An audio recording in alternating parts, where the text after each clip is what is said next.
नमस्कार, मैं GRS news के लिए गिरीश शेखर। महाराष्ट्र के स्थानीय निकाय के चुनाव में भी भारतीय जनता पार्टी सबसे बड़े दल के रूप में उभरी है। हालांकि अभी बीएमसी के चुनाव, जो कि एक तरह से अति महत्वपूर्ण होते हैं, उसका संकेत तो मेरे ख्याल से महाराष्ट्र की जनता ने दे दिया है। लेकिन जिस तरह से महाराष्ट्र में सत्ता का दुरुपयोग और धनबल चला, उसने ये संकेत जरूर दे दिए कि निकट भविष्य में कोई भी चुनाव विपक्षी दल जीतने वाला नहीं है। महाराष्ट्र में चुनाव के दौरान ही उद्धव ठाकरे और राज ठाकरे का मिलन हुआ। कहा गया कि ठाकरे परिवार अपनी ताकत से लड़ेगा, लेकिन वो बात चुनावी परिणाम में दिखाई नहीं दी। 288 स्थानीय निकाय के चुनाव में सबसे बड़ा दल भारतीय जनता पार्टी हुई, जैसे कि 124 सीटें उन्हें मिली हैं और सब मिला के गठबंधन को 218 सीटें मिली हैं। और दूसरी ओर कांग्रेस विपक्षी गठबंधन में सबसे बड़ा दल बना, उसे करीब 30 से ज़्यादा सीटें मिली हैं। क्या विपक्षी दल अपनी रणनीति पर अभी भी विचार नहीं करेंगे? यह सवाल मैं इसलिए खड़ा कर रहा हूं कि विभिन्न मुद्दों के होने के बावजूद जिस प्रकार विपक्षी दल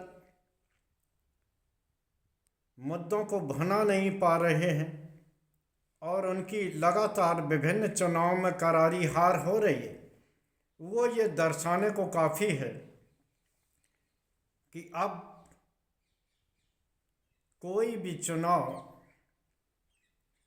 विपक्षी दल जीतने में सक्षम नहीं हो सकता। अभी तक तो चुनाव आयोग के रणनीति पर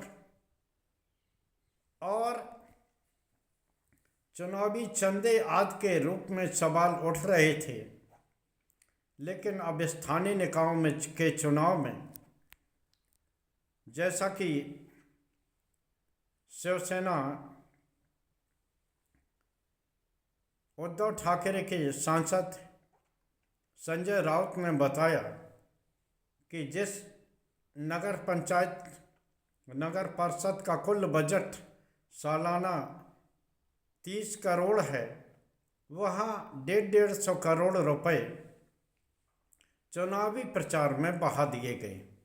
एक तरह से उन्होंने आरोप लगाया कि ये चुनाव पैसे से खरीदे गए हैं, मतदाताओं को डायरेक्ट लाभ दिया गया है।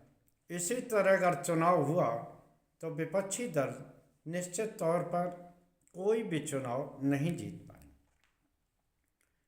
क्या ये बात सही प्रतीत होती है? बिहार चुनाव में, बिहार के जो आम चुनाव हुए थे अभी हाल में ही, वहाँ देखा गया कि चुनावी आचार संहिता के बावजूद भी किस प्रकार से ऐन चुनाव के बीच महिलाओं के खाते में 10-10 हज़ार रुपये डाले गए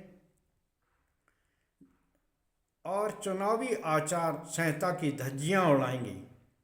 इसी प्रकार महाराष्ट्र की बात करें, महाराष्ट्र के स्थानीय निकाय चुनाव में मुख्यमंत्री समेत दोनों उप मुख्यमंत्री और मंत्री सांसदों की टीम घूमती रही, हेलीकॉप्टर चलाए गए। अगर संजय राउत के दावों में जरा भी सच है तो ये दर्शाने को काफ़ी है कि अब चुनाव एक खेल सा हो गया है, जिस पे पैसा होगा, साधन होगा, वो ही चुनाव जीत पाएगा, वरना सरकारी जांच एजेंसियों या पैसों के बोझ के तले उसको निपटा दिया जाएगा। क्या विपक्षी दल इस पर कोई रणनीति तय करेंगे?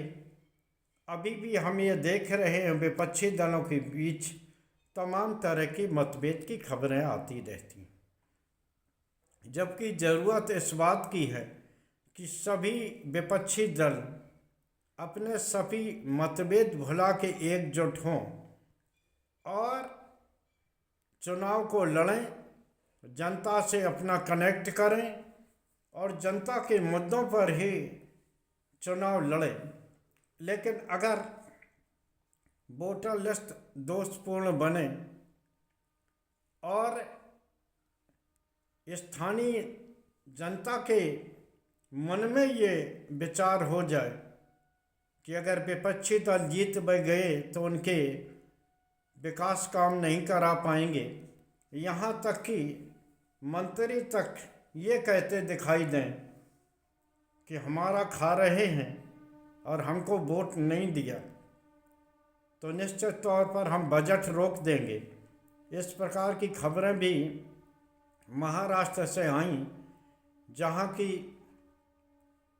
विपक्षी सत्ताधारी दल के नेताओं ने साफ कहा कि अगर महायुति का प्रत्याशी नहीं जीता तो निश्चित तौर पर हम फंड नहीं देंगे, और अगर महायुति गठबंधन का प्रत्याशी जीतता है तो वहाँ पैसों की कोई कमी नहीं रहेगी।